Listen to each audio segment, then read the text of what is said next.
जय हिंद दोस्तों। चलिए शुरू करते हैं आज का हम लोग टॉपिक, जिसका नाम है अकबर। मध्यकालीन इतिहास में हम लोगों ने देखा था कि किस तरह से बाबर, हुमायूं, उसके बाद हम लोग देखते हैं अकबर ने शासन किया। अकबर को एक महान शासक के रूप में जाना जाता है। आखिर क्यों जाना जाता है, और साथ ही अकबर की कौन कौन सी रणनीतियाँ रहीं, अकबर को किस तरीके से शासक बनाया गया, क्यों बनना पड़ा, इन सभी चीज़ों के बारे में आज हम लोग चर्चा करते हैं।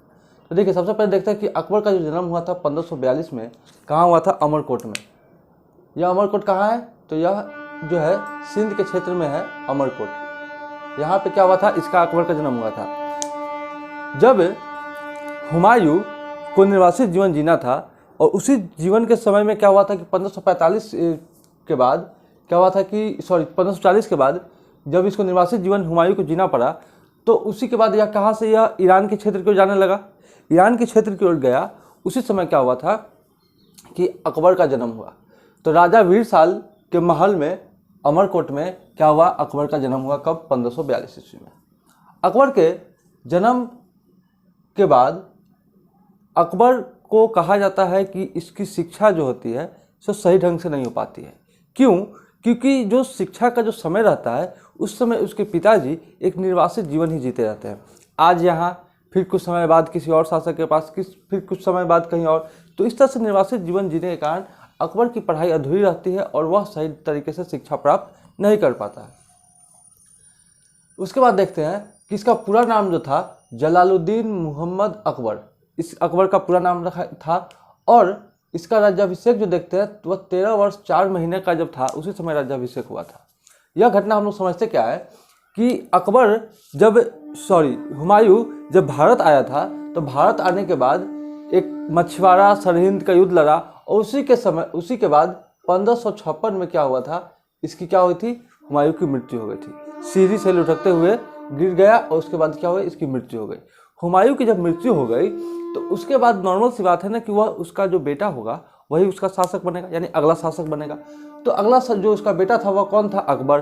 तो अकबर जब शासक बना, तो अकबर क्या था कि उस समय यह 13 वर्ष 4 माह का ही था, यानी कम उम्र का ही था। लेकिन कम उम्र हो या ज़्यादा उम्र हो, बनेगा तो हमेशा उसका बेटा ही। तो इसी दौरान क्या हुआ था कि अकबर को शासक बनना पड़ा इतनी कम उम्र में ही। और इस समय यह भी एक बात कही गई, जब हुमायूं की जब मृत्यु हो गई थी, चूँकि एक मुगल शासक था बीच में, दिल्ली पर शासक कर रहा था, और चारों तरफ से जो भी थे ना, वो विद्रोही थे, वह विरोधी करता थे। इसी बीच क्या हुआ था कि जब हुमायूं की मृत्यु हो गई, तो हुमायूं की मृत्यु के बाद यह बात कहा गया, इस बात को छुपा के रखा गया कि राजा की मृत्यु नहीं हुई है। क्यों? क्योंकि अगर विरोधी को पता चल जाएगा तो वह आक्रमण करने लेंगे। यह भी जानते हैं कि उसका बेटा छोटा सा है, वह क्या कर लेगा, उसको भी हटा कर गद्दी प्राप्त कर लेंगे। तो इसलिए इस बात को छुपा के रखा गया। और जो हुमायूं का जो एक सेनापति था, जो बैरम खां थे, उन्हीं को भेजा गया कहाँ कि जाइए आप अकबर को लेकर आइए। और अकबर उस समय कहाँ था? तो वह पंजाब के क्षेत्र में क्या था, पंजाब के क्षेत्र में क्या करता? शासक के रूप में था। तो वहाँ पे जब बैरम खां को बोला गया कि आप जाइए वहाँ से लेकर के आइए, तो वहाँ पे जब गया लाने के लिए, वो पंजाब कौन सा पंजाब? वो जो पाकिस्तान में है वो वाला, सिंध वाला पंजाब, सिंध के क्षेत्र में थे। वहाँ से जब लाने के क्रम में क्या हुआ, बैरम खां तो गया था लाने के लिए, और उसी बीच क्या हुआ था कि अन्य जो भी विरोधी शासक थे, जो भी आसपास के थे, उन सभी को पता चल गया कि राजा की मृत्यु हो गई। इसी बीच जो बिहार और बंगाल के क्षेत्र पे जो शेर शाह सूरी के जो वंशज थे, आदिल शाह सूर, उसका एक सेनापति था, जो कि आगे की ओर बढ़ा और आगरा और दिल्ली के क्षेत्र पर क्या किया? अपना अधिकार कर लिया। आगरा और दिल्ली के क्षेत्र पर अपना अधिकार किया। जैसे हम लोग देखते हैं, इस मैप के माध्यम से हम लोग समझने का प्रयास करेंगे कि किस तरीके से, ये देखिए, अकबर जो था इस क्षेत्र की ओर था, ठीक, अकबर इस क्षेत्र की ओर था, और यहाँ दिल्ली है। यह क्या किया था, जो भी आसपास की यहाँ पे जो था आदिल शाह सूर का अपना शासन चलता था, इसी का सेनापति एक था जिसका नाम है हेमू। वह क्या किया, धीरे धीरे इधर आगरा के क्षेत्र की ओर, और धीरे धीरे क्या किया, दिल्ली को, पूरा क्षेत्र पर क्या किया आगरा को जीतते हुए पूरा दिल्ली को भी घेर लिया। और उस समय क्या था कि अकबर जो था वो सिंध के ही क्षेत्र में था, और अकबर के साथ कौन था? तो उसका जो हुमायूं का जो सेनापति था बैरम खां, वह भी था, क्योंकि वह उसको लाने गया था अकबर को। तो उसी समय वहीं पे सिंध पंजाब के क्षेत्र में एक कालानौर जगह है, वहीं पे अकबर का राज्याभिषेक कराना पड़ा, जो कि 14 फरवरी 1556 को राज्याभिषेक कराया जाता अकबर का। कहाँ पे? तो वह पंजाब के ही कालानौर क्षेत्र पे क्या, यहाँ पे क्या होती है, इसका राज्याभिषेक होता है। और इसीलिए, और जब राज्याभिषेक होता है उस समय इसका जो जो आयु रहती है वो 13 वर्ष 4 महीने का रहता है। इतनी कम उम्र में इसको राजा बनाया जाता है। और उसके बाद जब बैरम खां अकबर को लेकर के जब भारत की ओर लौटते हैं तो पता चलता है कि यहाँ तो भाई चारों तरफ से दिल्ली पर को घेर चुका है। तो उसी समय क्या होती है कि पानीपत के क्षेत्र में ही क्या होता है कि बाबर की सेना, अकबर की सेना और इधर से हेमू क्या होता है, दोनों के बीच युद्ध होती है। कहाँ पे? पानीपत में ही। क्यों होती है पानीपत में ही? क्योंकि देखिए वह इसलिए होती है क्योंकि यह भी क्या होती है कि इस क्षेत्र से क्या होता है, अकबर आता रहता है और यहाँ पे है दिल्ली। इस क्षेत्र को क्या किया है, हेमू जो है यह भी इस क्षेत्र को घेर लिया है। तो यहीं पर जो पंजाब के पास जो एक ये पड़ता है, क्या बोलते हैं, पानीपत, यहीं पे क्या होती है कि दोनों सेना आमने सामने होती है और फिर युद्ध होती है।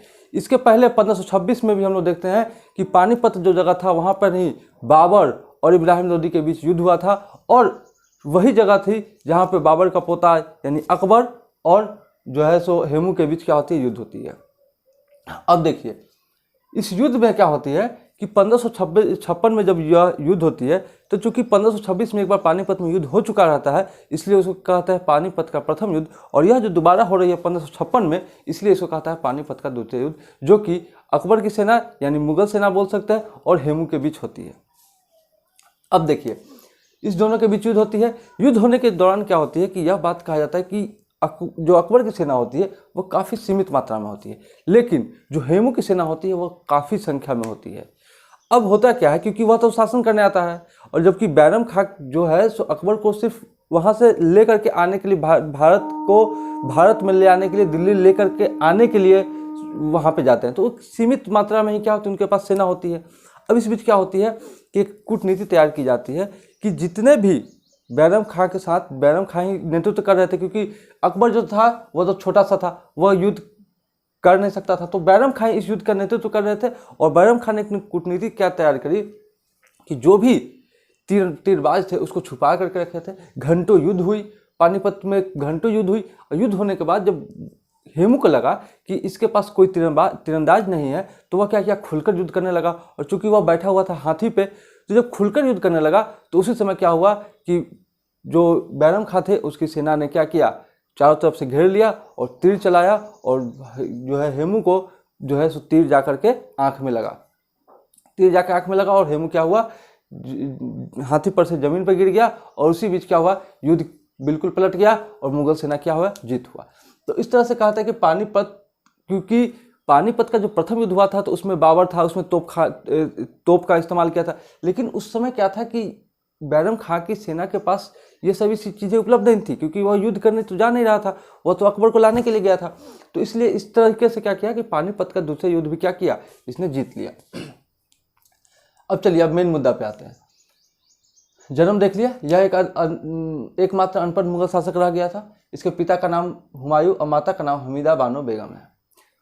अब देखिए पानीपत का प्रथम युद्ध के बारे में हम लोग देख लिया। 1526 में जो बाबर और इब्राहिम लोदी के बीच युद्ध होता है 1526 में, और इस 1556 में क्या होती है कि दूसरा पानीपत का युद्ध होता है। पानीपत के युद्ध में होती है कि हुमायूं की मृत्यु के बाद अकबर जब शासक बना, तब आदिल शाह सूर का सेनापति, जो कि एकमात्र हिंदू शासक था, हेमू ने आगरा व दिल्ली पर आक्रमण करके विक्रमादित्य की उपाधि लेकर शासन करने लगा। हाँ, जब क्या करता है कि हेमू क्या करता है कि जब आगरा और दिल्ली पर जब अपना साम्राज्य विस्तार, मतलब अपना अधिकार कर लेता है, तब वहाँ पे क्या करता है, इसने एक उपाधि धारण करता है जिसको कहते हैं विक्रमादित्य।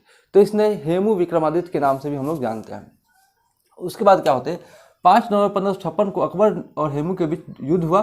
मुगल सेना का नेतृत्व बैरम खान ने किया और मुगल सेना की जीत हुई। जीत कैसे हुई हमने बता दिया कि जो युद्ध में क्या क्या कूटनीति तैयार की गई थी, और उसके माध्यम से क्या हुआ कि अकबर की सेना क्या हुई, जीत गई। मुगल सेना क्या हुआ, विजय हुआ। अब उसके बाद क्या हुआ, मुगल सेना विजय हुआ, अकबर को दिल्ली लाया गया, अकबर दिल्ली आया, शासन व्यवस्था चलने लगा। अब अकबर छोटा था तो बैरम खां क्या था, क्योंकि बैरम खां हुमायूं का सेनापति था, तो वह धीरे धीरे पूरे युद्ध की रणनीति, पूरे साम्राज्य को कैसे चलाना है, धीरे धीरे सारी बातों, शिक्षा दीक्षा जो भी थी वो बैरम खां अपने नेतृत्व में अकबर को कर रहे थे। इसी बीच क्या होता है कि लंबे समय तक चलता है, तो 1556 से 60 तक अकबर ने बैरम खां के संरक्षण में शासन किया, लेकिन 60 में अकबर ने बैरम खां को हज की यात्रा के लिए भेजा, जहां रास्ते में मुबारक खां नामक अफगान ने उसकी हत्या कर दी।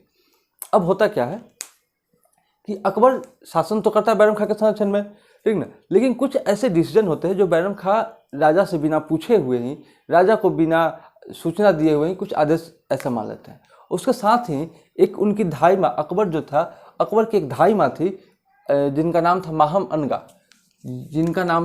अनगा। इनकी भी कुछ षड्यंत्र के कारण अकबर को हमेशा कान में कुछ कानाफूसी करते करते किसके खिलाफ, बैरम खां के खिलाफ कुछ ऐसी बातें करने लगे, जिससे अकबर को भी यह लगा कि हाँ, बैरम खां जो अपनी कुछ मनमानी कर रहा है। इसी बीच क्या होता है कि बैरम खां और इतना षड्यंत्र हो जाता है कि अकबर और बैरम खां के बीच क्या होती है, युद्ध हो जाती है। और इस युद्ध में क्या होती है कि नॉर्मल सी बात है कि सेना ज़्यादा राजा की बात मानेगा, और सेनापति जो है सो मतलब जो बैरम खां थे उनको हरा दिया जाता है, क्योंकि सेना बहुत ज़्यादा थी अकबर के पास, तो राजा की बात सर्वश्रेष्ठ होती है। तो बैरम खां हार जाती है, और उसके बाद अकबर यह कहता है बैरम खां को कि आप जो है, या आपको हम एक छोटा सा क्षेत्र देते हैं, आप वहाँ पे शासन कीजिए, या फिर आपको हज की यात्रा के लिए चले जाइए। तो बैरम खां कहता है कि हमने आपको पूरा दिल्ली जीत कर दिया, हमने बहुत सारे युद्ध लड़े, हमने नामुमकिन को मुमकिन किया, कहने का मतलब पानीपत का युद्ध जो हार चुके थे वो भी हमने जिता दिया, और आप हमारे साथ ऐसा कर रहे हैं। तो फिर बैरम खां क्या करता है कि हम एक छोटा सा क्षेत्र का शासक बनने से अच्छा है कि हम हज की यात्रा पे जाते हैं, और हज की यात्रा पे जाता है तो उसी समय क्या होती है, मुबारक खां नामक अफगान जो होता है उसकी हत्या करवा देता है, हत्या हो जाती है। अब बैरम खां क्या होती है कि बैरम खां की एक विधवा पत्नी होती है जिसका नाम था सलीमा बेगम, से क्या करता है, विवाह कर लेता है अकबर, और उसका जो पुत्र होता है अब्दुल रहीम को क्या करता है, शिक्षा देता है, और बाद में उसे ही खाना की उपाधि देता है।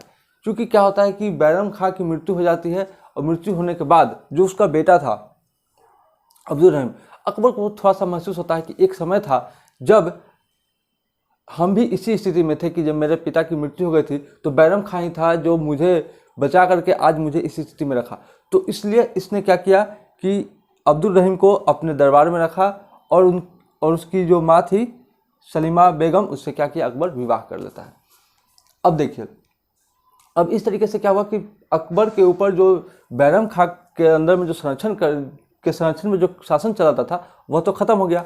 तब उसके बाद क्या हुआ कि अकबर यानी कि 60 के बाद जो 1556 में वह राज्याभिषेक होता है, शासक बनता है। 56 के बाद 60 में वह क्या होता है, बैरम खां की मृत्यु हो जाती है, जिसके संरक्षण में वो शासन चलाता था। अब 60 के बाद क्या होती है कि यह कहा जाता है कि 60 से लेकर के 1560 से लेकर के 62 तक का जो शासन रहा, उस शासनकाल को पर्दा शासन या पेटीकोट शासन के नाम से जाना जाता है। वह क्यों जाना जाता है, तो ये समझिए। इस समय क्या होता है कि अकबर की एक धाई माँ होती है। धाई माँ क्या होते हैं कि जो बचपन से क्या होती है, जो पालन पोषण जो करती है, उनको धाई माँ कहा जाता है। क्योंकि राजा महाराजा को जानते हैं, रानियाँ नहीं, इनकी एक धाई माँ रहती है, वही उनको खाना पिलाना सब काम करती थी। तो वही धाई माँ थी जिनका नाम था महामनगा। क्योंकि अकबर बचपन से क्या था कि माता पिता से थोड़ा दूर ही रहे, तो इसलिए धाई माँ की बात ज़्यादा मानते थे। और धाई माँ के साथ उनका जो एक पुत्र था आदम खां, उनकी पुत्री थी जीजी अनगा, ठीक ना। तो यह जो थी धाई माँ जैसे जैसे कहती थी, यानी महाम अनगा, अकबर वैसा ही काम करते थे। अब वह चाहती थी कि जो सेनापति है वह उनका बेटा आदम खां बने। अब इसी बीच क्या हुआ था कि यह जो महामनगा थी वो हमेशा कुछ न कुछ षड्यंत्र हमेशा करते रहती थी। तो इसी बीच क्या हुआ था कि अब बैरम खां मर गया, तब क्या हुआ, जो भी करना था वो महामनगा करने लगी। अकबर के कान में जो भी कानाफूसी की तरह कहिए या षड्यंत्र करना कहिए, क्योंकि उनके मन में था कि उनका बेटा सेनापति बने, ठीक ना, लेकिन उस लायक वो था नहीं। तो यह क्या हुआ कि इसी बीच क्या हुआ कि एक युद्ध के लिए आदम खान, देखिए आदम खान ने मालवा को लूटा और 1561-62 में लूट की अधिकांश भाग को अपने पास रख लिया। क्योंकि क्या हुआ कि जब इसको मालवा पे जब इसको आक्रमण करने के लिए भेजा तो यह क्या किया कि लूट लिया और धन को क्या किया, अपने पास रख लिया। और कुछ ऐसा भी कहा जाता है कि इसने भी कुछ षड्यंत्र रचे जिसका पता अकबर को पता चलता है, जिसके बाद इसको क्या करता है, आजम खां को फांसी की सजा देती है। और इसी का सदमा लगने के बाद क्या होती है कि महामनगा भी क्या होती है कि मृत्यु हो जाती है। और इस तरीके से वह कहा जाता है कि अकबर जो था, जो इस महिला के शासन में, मतलब महिला के षड्यंत्र में आकर के या फिर इसके बात पर ही जो शासन चलाता था वह खत्म हो गया। कहा जाता था कि यह जो भी इसके साथ थे, महामनगा, आगम खां और उसकी पुत्री, इनके प्रभाव से क्या होता है, अकबर मुक्त हो जाता है। और इस समय को हरमदल, स्त्री शासन, पर्दा शासन या पेटिकोट सरकार के नाम से भी हम लोग जानते थे। तो इस तरीके से देखें कि 1556 में जब अकबर शासक बना, राज्याभिषेक हुआ, शासक बना, 56 से 60 तक तो क्या हुआ, बैरम खां के नेतृत्व में रहा। 60 से 62 में क्या हुआ, वह महामनगा के संरक्षण में रहा। लेकिन 62 के बाद यह पूर्ण रूप से स्वतंत्र हो गया, सारे निर्णय खुद लेने लगे, क्योंकि यह अब योग्य भी हो चुका था ना, काफ़ी एक समय भी हो गया, वह योग्य भी हो गया, वह चीज़ों को समझने लगा, शासन व्यवस्था को समझ चुका था। तो यह क्या हुआ, फिर क्या हुआ, पूर्ण रूप से निर्णय लेना शुरू कर दिया अकबर ने। अब देखिए, आदम खां को मृत्युदंड 1561 में दिया, महामनगा की मृत्यु 1562 में हो गई। इसके उपरांत 1564 तक पर्दा शासन का अंत हो गया था और यह इसके बाद पर्दा शासन से मुक्त हो गया और इसके बाद इसने पूर्ण रूप से अपने निर्णय लेना शुरू किया। अब देखिए अकबर का साम्राज्य विस्तार। अब जब चूंकि बाबर भी आया, 1530 में बाबर की मृत्यु हो गई, आया 26 में लड़ाई लड़ते रहा, 26, 27, 28, 29 लड़ाई लड़ा, 30 में उसकी मृत्यु हो गई। साम्राज्य को विस्तार नहीं कर पाया, जो सीमित जगह था वहीं पर रह गया। उसके बाद उसका बेटा आया हुमायूं। हुमायूं भी क्या हुआ, आया, कुछ दिन रहा, फिर कुछ दिन क्या हुआ, निर्वासित जीवन जिया, फिर आया और उसके बाद 1556 में क्या हुआ, इसकी मृत्यु हो गई। तो उसके बाद क्या हुआ, अकबर को ही एक समय मिला अपने साम्राज्य को विस्तार करने का। तो इस समय क्या हुआ कि अकबर जो साम्राज्य जो विस्तार किया वह कैसे किया, तो आसपास के जितने भी क्षेत्र थे उन पर अधिकार करना शुरू किया। उसमें देखिए एक मालवा का क्षेत्र था, 1561 में राजा बहादुर थे वहाँ के, को आजम खां ने पराजित किया। यही आजम खां महामनगा की बेटा, वहाँ पे अपना अधिकार कर लिया। उसके बाद चुनार में उसी समय आसफ खान ने किले को जीता और पहले अफगानों के जो किला पहले किसके पास था, अफगानों के पास था, वो आसफ खान ने क्या किया, जीत लिया। अब ये आसफ खां कौन है, तो आसफ खां भी, चूंकि बैरम खां तो मर गया था, तो बैरम खां के बाद आसफ खां भी सेनापति के रूप में अकबर के पास था। उसके बाद देखिए गोंडवाना 1564 में वीर नारायण की माता दुर्गावती ने नेतृत्व किया। क्योंकि देखिए यह जो थी, इनके 3 वर्ष का एक पुत्र था, ठीक ना। अब भले ही राजा तो वही बनेगा, लेकिन उस 3 वर्ष के बालक को क्या समझ में आएगा, तो इसलिए वीर नारायण की माता दुर्गावती के नेतृत्व में क्या हुआ था, वहाँ पे शासन व्यवस्था चल रहा था और वीर नारायण की माता थी, ठीक ना, आसफ खान ने अधिकार किया, राजा संग्राम सिंह। अब देखिए राजा संग्राम सिंह की पत्नी थी दुर्गावती, ठीक ना, विधवा थी, राजा संग्राम सिंह की मृत्यु हो चुकी थी, यह विधवा थी और इसलिए ना इसका 3 वर्ष का बच्चा क्या था, मतलब शासक के रूप में बैठा था, जैसे अकबर बैठा था कम उम्र में, चूंकि यह 3 वर्ष का ही बालक था, सोचिए।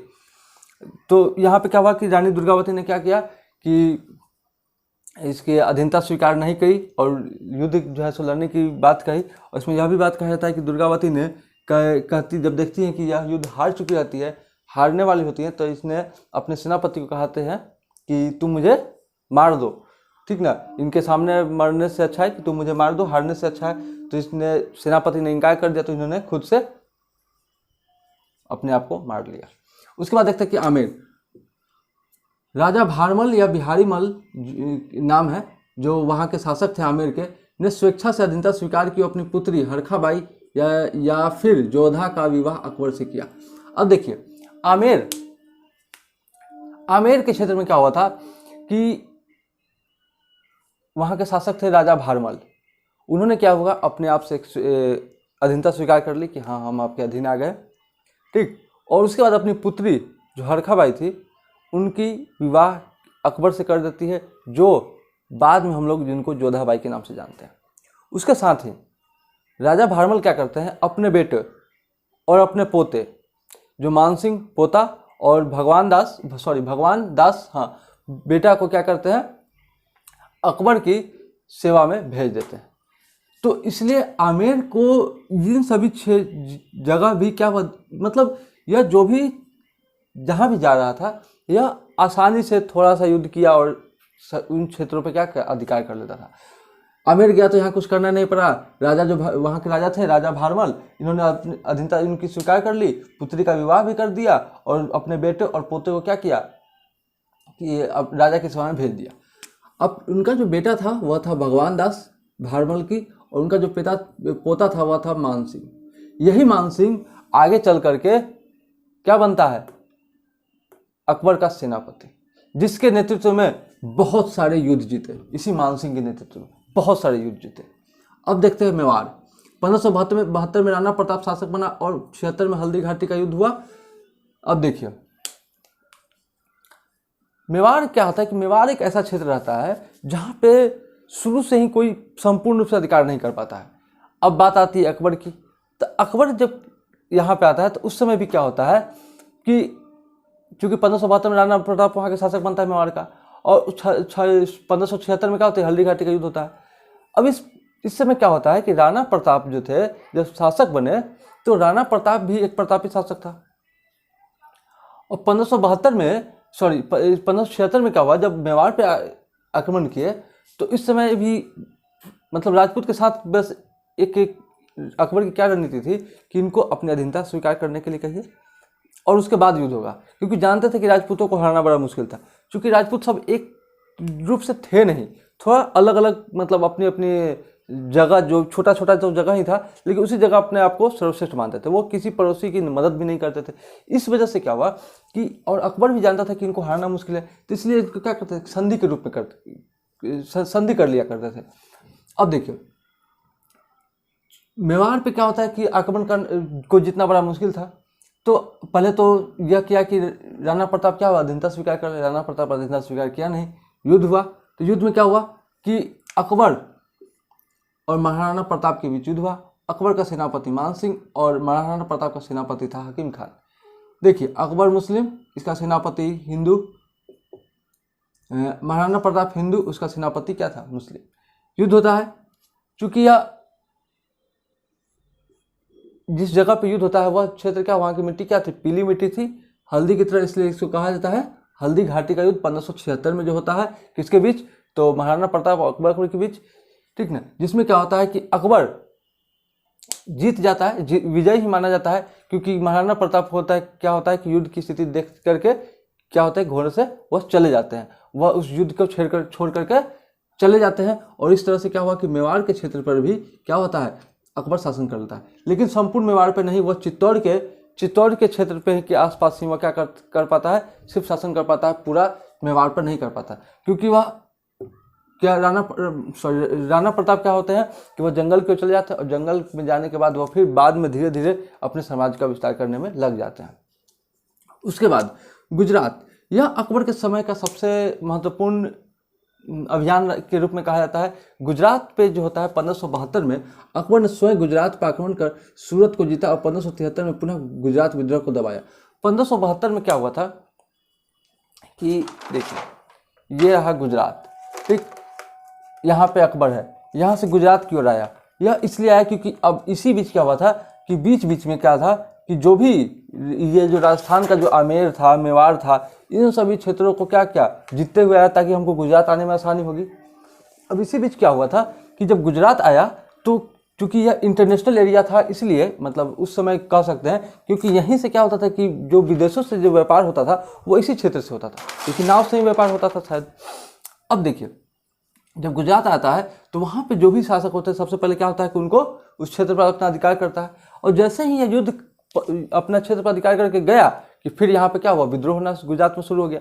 तो क्या हुआ, फिर वापस आया। एकदम कहा जाता है कि 9 दिन में दिल्ली से गुजरात आया, फिर से विद्रोह, जो भी विद्रोह कर रहा था सबको डिश डैट खलास करते हुए क्या हुआ, विजय अपना फिर से क्या हुआ, जो भी गुजरात में विद्रोह करते उसको दबाया और गुजरात पर अपना अधिकार किया।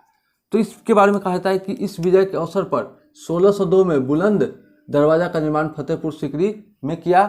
और सबसे तेज अभियान कौन सा था? गुजरात का अभियान। और पहली बार समुद्र क्या किया? यहीं पे देखा था समुद्र, कहा कि अरे ये तो पानी है, लेकिन उसको जब बाद में बताएगा कि अरे नहीं सरकार, इसका तो कोई अंत नहीं है, यहाँ से देखिए तो कहीं तक चल जाइए, इसका कोई अंत नहीं है। तब उसको लगा, वहीं पर उसने पहली बार क्या देखा? समुद्र देखा।